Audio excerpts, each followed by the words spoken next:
Assalamualaikum warahmatullahi wabarakatuh. Halo semua, pada video ini kami kelompok 4 Prodi Pendidikan Bahasa Inggris semester 1A Kampus STKIP Bina Mutiara Sukabumi Sukaraja akan mempresentasikan tema mata kuliah landasan pendidikan, yaitu Antropologis Pendidikan dengan dosen pengampu Bapak Gilang Mas Ramadan MPD. Sebelumnya izinkan saya untuk memperkenalkan rekan-rekan kelompok 4 terlebih dahulu. Yang pertama, perkenalkan, nama saya Sita Hodijah. Saya akan menjelaskan mengenai pengertian antropologis pendidikan. Ada Mita Rahmawati yang akan menjelaskan mengenai sejarah perkembangan antropologis pendidikan. Ada Fadila Nur Afifah yang akan menjelaskan mengenai manfaat-manfaat antropologis pendidikan. Ada Kisti Amara dari Silmia yang akan menjelaskan mengenai implikasi dari antropologis pendidikan. Baik, langsung saja kita masuk ke materi.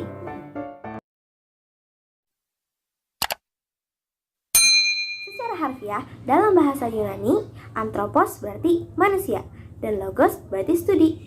Antropologi adalah suatu studi berdasarkan rasa keingintahuan tentang manusia. Menurut Kunchara Ningrat, dalam Antropologi in Indonesia tahun 1975, antropologi adalah kajian ilmu yang mempelajari suatu proses transformasi kehidupan manusia dengan berbagai keanekaragamannya, baik perilaku, budaya, dan sebagainya. Antropologi pendidikan didefinisikan juga sebagai suatu cabang dari antropologi sosial budaya yang memfokuskan studi terhadap gejala-gejala pendidikan tentang manusia.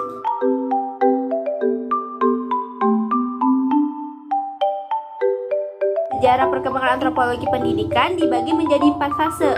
Fase pertama terjadi sebelum tahun 1800-an ketika bangsa Eropa pergi menjajahi dunia. Mereka menemukan suku, ras, dan agama yang berbeda-beda sehingga mereka menulis segala sesuatu yang mereka temui itu dan dijadikanlah bahan etnografi. Fase kedua jadi ketika tahun 1800-an mereka bangsa Eropa menggabungkan bahan-bahan etnografi yang mereka tulis itu menjadi sebuah ilmu baru, yaitu ilmu antropologi. Fase ketiga yaitu terjadi ketika awal abad ke-20 mereka mengkaji dan meneliti ilmu antropologi itu sehingga ilmu antropologi itu memiliki kedudukan yang tinggi dalam bangsa Eropa untuk menjajah bangsa lain. Pada fase keempat, ilmu antropologi berkembang pesat pengetahuannya, jauh lebih teliti dan metode ilmiahnya semakin tajam.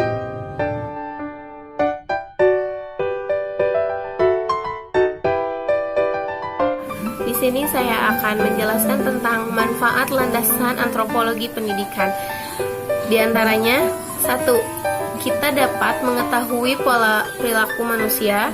2. Kita dapat mengetahui kedudukan serta peran yang harus dilakukan oleh manusia. 3. Kita dapat memperluas wawasan terhadap tata pergaulan manusia. 4. Dapat mengetahui bagaimana problema dalam masyarakat.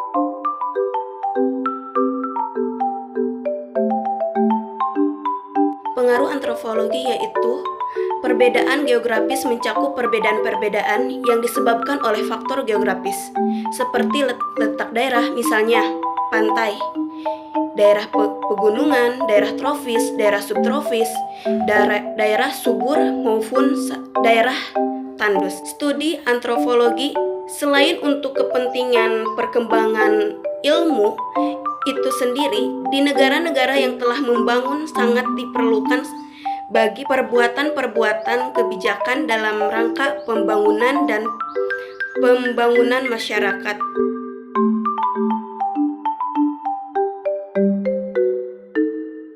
Implementasi dari antropologi dalam pendidikan sebagai adaptasi terhadap masyarakat dan kebudayaan berlangsung dalam 3 proses, yaitu ada sosialisasi, enkulturisasi, dan internalisasi. Di mana sosialisasi ini adalah dimulai ketika bayi baru lahir, ia berinteraksi dengan orang-orang di sekitarnya sehingga terbentuklah komunikasi timbal balik. Beranjak dewasa, ia akan bertemu dengan individu-individu baru dan konflik-konflik baru yang menimbulkan kesenjangan antara keinginan pribadi dan aturan atau norma yang berlaku.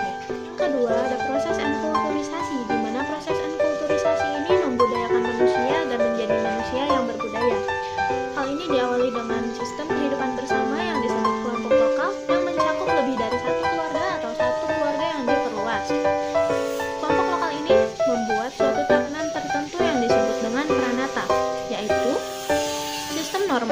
peraturan tentang suatu aktivitas masyarakat tertentu. Dengan adanya pranata ini, maka perbedaan pendapat pun dapat berjalan dengan beraturan. Terakhir adalah proses internalisasi, di mana proses ini adalah proses penerimaan atau proses menjadikan warisan sosial sebagai isi dari kepribadian dan mengaplikasikannya dalam kehidupan sehari-hari. Proses ini berlangsung selama masa pertumbuhan dan perkembangan anak di tengah lingkungan masyarakat.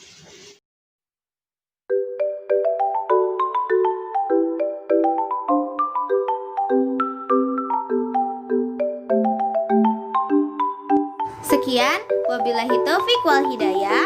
Wassalamualaikum warahmatullahi